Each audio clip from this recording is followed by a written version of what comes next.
हाय, मैं आपका दोस्त डॉक्टर धर्मेंद्र डूडी आज फिर से एक बार इस वीडियो सीरीज में एक नए टॉपिक के साथ आपके साथ जुड़ना चाह रहा हूं। जैसा कि हमने पिछली कुछ वीडियोस में बात की थी फाइनेंशियल लिटरेसी के ऊपर, और आज का भी हमारा वीडियो फाइनेंशियल लिटरेसी के ही अंदर एक छोटे पोर्शन के ऊपर रहेगा। तो फाइनेंशियल लिटरेसी में बहुत सारे टॉपिक्स मैंने पीछे भी बात की कि हमें डिस्कस करने होंगे, क्योंकि ये एक बड़ा टॉपिक है। और उसी के चलते आज का जो हमारा टॉपिक है वो है कर्ज, या यूं कहें कि लोन, या यूं कहें कि उधार, या डेट कह सकते हैं इसे, या क्रेडिट कह सकते हैं इसे। ये सारे शब्द हमारी लाइफ में अलग अलग तरीके से एंट्री करते हैं। हम इन्हें अलग अलग नामों से जान सकते हैं, लेकिन इनका कहीं ना कहीं मीनिंग समझना ज़्यादा जरूरी है। जैसे कि हमारी रूटीन लाइफ में हम क्रेडिट कार्ड्स की बात करते हैं, क्रेडिट कार्ड्स के अलावा हम डेट की बात करते हैं, या बेटर टू से लोन की बात करते हैं। जैसे हम बैंकों से उधार लेते हैं कोई भी काम करने के लिए, या फिर हमारे उत्तर भारतीय समाज में, हालांकि आई एम नॉट श्योर कि साउथ इंडिया या रेस्ट ऑफ द वर्ल्ड में ऐसा होता है कि नहीं, लेकिन उत्तर भारत के अंदर आपसी जानकारी में ब्याज के ऊपर पैसा लेना भी एक आम बात है, जिसमें हम 2 रुपए सैकड़ा या इस प्रकार से पर मंथ के हिसाब से ब्याज पर पैसे लेते हैं और उससे कुछ भी अपने काम करते हैं। तो इस छोटे से टॉपिक के ऊपर हम बात करेंगे। सबसे पहले तो हम बात करते हैं कि कर्ज या ये चीजें हैं क्या। डेफिनेटली आप सब इस बारे में अवेयर हैं। जब हम अपने किसी काम को करने के लिए हमें पैसा चाहिए, और वो पैसा या तो हमारे पास है नहीं, या फिर किसी और कारण से समटाइम्स वो पैसा हमारे पास है भी लेकिन फिर भी हमें किसी और से लेना है, तो हम उसे बोलते हैं कि ये कर्ज है, या ये उधार है, या ये डेट है। इन सब शब्दों का हम इस्तेमाल करते हैं। और बैंक क्रेडिट कार्ड्स ऑफर करते हैं, वो भी हमें उधार के ऊपर पैसा देते हैं कि आप एक बार बैंक के पैसे को यूज कीजिए और फिर महीने में एक 50 दिन के बाद या 40 दिन के बाद उसे चुका दीजिए, या फिर हर महीने ईएमआई बना के चुका दीजिए। तो ये सारी बातें तो हुई कि हम कर्ज के बारे में क्या समझें कि कर्ज क्या होता है। मैं आपको जो बातें यहां बताना चाहूंगा, एक फाइनेंस की दुनिया में बहुत ही फेमस तरीके से बोले जाने वाले 2 शब्द हैं जो कि एक साथ बोले जाते हैं, good debt and bad debt. Debt का मतलब है DEBT, यानी कर्ज। अब ये गुड डेट और बैड डेट, यानी अच्छा कर्ज और बुरा कर्ज, इन दोनों को उदाहरण मानते हुए हम आज की छोटी सी बातचीत के अंदर शामिल होंगे। देखिए, हम जिस समाज का हिस्सा हैं उस समाज में कर्ज को बुरा ही माना जाता है। उसमें कोई भी गुड या बैड जैसी चीज नहीं होती। अगर कोई आदमी के ऊपर कर्ज है तो हम मानते हैं कि ये दिक्कत में है ये इंसान। लेकिन जब आप बिजनेसमैन लोगों की बातें करेंगे, थोड़े उन लोगों की बातें करेंगे कि जो बहुत ज्यादा इन्वेस्ट करते हैं, रियल एस्टेट्स में इन्वेस्ट करते हैं, बिजनेसमैन जो लोग होते हैं वो अपने बिजनेस में इन्वेस्ट करते हैं, गाड़ियां खरीदते हैं, बड़े बड़े लोग जो करोड़पति या अरबपति लोग हैं वो भी, तो वो कर्ज पर खरीदते हैं, बैंक के पैसे से गाड़ी खरीदते हैं, बैंक के पैसे से बिजनेस करते हैं। तो अगर हम जो मानते हैं कि कर्ज बुरा ही होता है, अगर वो सिर्फ बुरा ही हो तो फिर अमीर लोगों को उसकी जरूरत क्यों है? तो मैं इसके ऊपर थोड़ी सी बात करूंगा। सबसे पहले हम बैड डेट के बारे में बात करते हैं, बुरे कर्ज के बारे में बात करते हैं। हमारे भारतीय समाज में जो कर्ज को बुरी नजर से देखा जाता है, एक्चुअल में वो बुरे वाला कर्ज ही है। अब मैं आपको यहां पर शॉर्ट में बताना चाहूंगा कि बुरे से मतलब क्या और अच्छे से मतलब क्या। अगर हम पैसा लें किसी से, मान लीजिए कि मैंने किसी से 100 रुपए लिए, वो 100 रुपए लेकर अगर मैं थोड़े समय के बाद उस 100 रुपए को 110 रुपए या 120 रुपए में बदल दूं, कैसे बदलें वो तो अलग बात है, बिजनेस, दुकानदारी या कुछ और चीज, वो एक अलग बात है। लेकिन अगर मैं उसे 100 की बजाय 120 में बदल दूं और अगर मुझे वापस 110 लौटाना हो, तो इसका मतलब ये कर्ज लिया जा सकता है। जैसे कुछ लोग मान लीजिए कि एक दुकान करते हैं, मैं उदाहरण से समझाता हूं। 1 लाख रुपए किसी आदमी ने ब्याज पर लिए, और वो जो ब्याज है अगर वो बैंक से लेता है तो बैंक का ब्याज लगभग हर 100 रुपए के पीछे करीब करीब 1 रुपया पर मंथ रहता है, जिसे हम 12% ब्याज कहते हैं, या 1 रुपए सैकड़ा मंथली ब्याज कहते हैं। तो अगर ऐसा कोई कर्ज लेता है तो वो 1 लाख रुपए को इन्वेस्ट करके एक महीने में, मान लीजिए कि वो 1 लाख रुपए की सेल करता है, कोई दुकान है उसकी, 1 लाख रुपए की अगर वो सेल करता है और उसे 1 लाख रुपए की सेल में अगर वो 10% प्रॉफिट कमाता है, इसका मतलब वो 1 लाख रुपए लेकर उसने जो सामान बेचा उस पर उसने 10,000 रुपए का प्रॉफिट कमा लिया और उसे ब्याज के रूप में देना है उसमें से 1,000 रुपए। इसका मतलब उसने 9,000 रुपए कमाए, वो भी उस पैसे से जो उसका खुद का नहीं है, किसी बैंक का है। तो अब ये जो कर्ज है इसे हम गुड डेट यानी अच्छे कर्ज की कैटेगरी में शामिल कर सकते हैं। अब इसी उदाहरण को बैड डेट की तरफ समझते हैं। मान लीजिए कि मैंने 1 लाख रुपए किसी बैंक से लिए और मैंने मोटरसाइकिल खरीद लिया। अब वो जो मोटरसाइकिल मैंने खरीदा है, चाहे वो कोई भी बाइक हो, 1 महीने के बाद वो मोटरसाइकिल मेरी पॉकेट में कुछ नहीं डालने वाला है। यानी मुझे उस 1 लाख रुपए को अपने पास से भरना है, उसने मुझे कुछ भी कमा के नहीं दिया है, तो वो बैड डेट है। यानी ये गुड डेट और बैड डेट के बीच का थोड़ा सा डिफरेंस मैंने यहां समझाने का प्रयास किया है।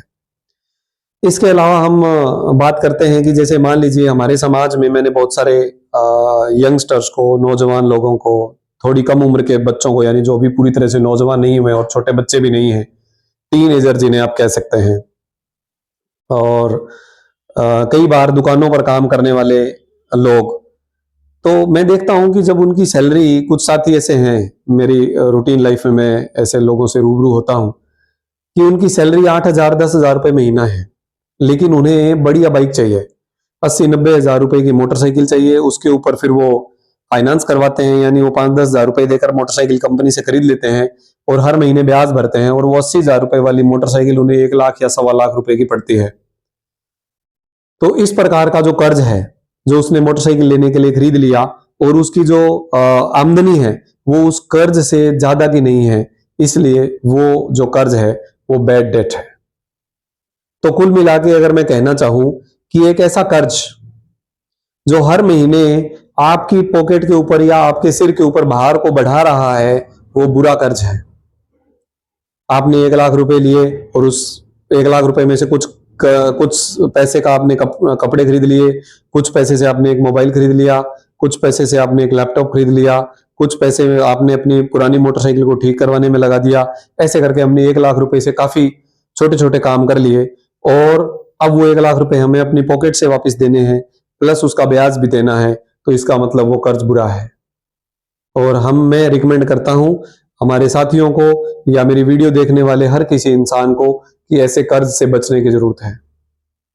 काफी एग्जाम्पल हैं, जैसे मैं देखता हूं कि हमारे समाज में बजाज फाइनेंशियल कंपनी जो है वो फाइनेंशियल सर्विसेज प्रोवाइड करवाती है। जैसे इलेक्ट्रॉनिक आइटम्स खरीदनी है, मान लीजिए मैंने एसी खरीदनी है और मेरे पास पैसे नहीं है, तो फिर बजाज कार्ड बनता है। वो बजाज कार्ड के ऊपर मुझे कंपनी पैसे दे देती है ब्याज के ऊपर, और मैं फिर उस पैसे से एसी खरीद के और घर में लगाऊंगा। अब जो एसी है मुझे कुछ कमा के नहीं देगी, लेकिन कंपनी को तो अपना पैसा ब्याज के साथ में वापस चाहिए, क्योंकि उन्होंने तो अपना पैसा आपको दिया है।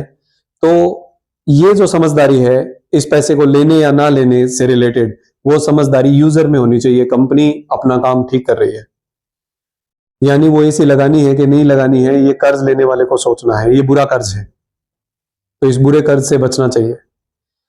मैंने देखा है कि बहुत सारे नौजवान बच्चे, बहुत सारे, कुछ दुकानों पर काम करने वाले लड़के, कुछ कॉलेज में जाने वाले बच्चे, कुछ यंगस्टर्स जो अभी कुछ खुद नहीं कमाते हैं, मम्मी पापा से वो पैसे लेते हैं या पॉकेट मनी लेते हैं या पढ़ते हैं, उन्हें एप्पल के फोन चाहिए, आईफोन चाहिए। तो वो जो आईफोन खरीदने वाले बच्चे हैं अब आईफोन एक अच्छे लेवल का फोन है, लेकिन उसकी जरूरत उस बच्चे को है कि नहीं, ये सोचने वाली बात है।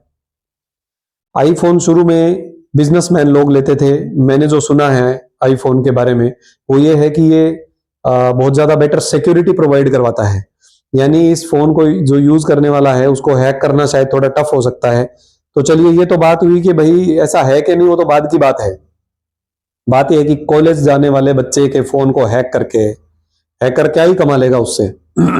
कॉलेज जाने वाले बच्चे के पास ऐसा कुछ नहीं होता कि उसके अकाउंट से बहुत कुछ चुराया जा सके, क्योंकि वो काम नहीं करता है, वो तो मम्मी पापा से पैसे ले रहा है। तो वो बच्चे क्या करते हैं, ईएमआई पर फोन लेते हैं, यानी एक हर महीने उन्हें 8,000 5,000 4,000 या कुछ भी एक फिक्स अमाउंट कंपनी को देना है और उन्होंने फोन खरीद लिया। तो वो बैड डेट है, क्योंकि वो कर्ज उनकी पॉकेट में कुछ भी डालता नहीं है, उल्टा निकाल रहा है। तो वो बुरा कर्ज है।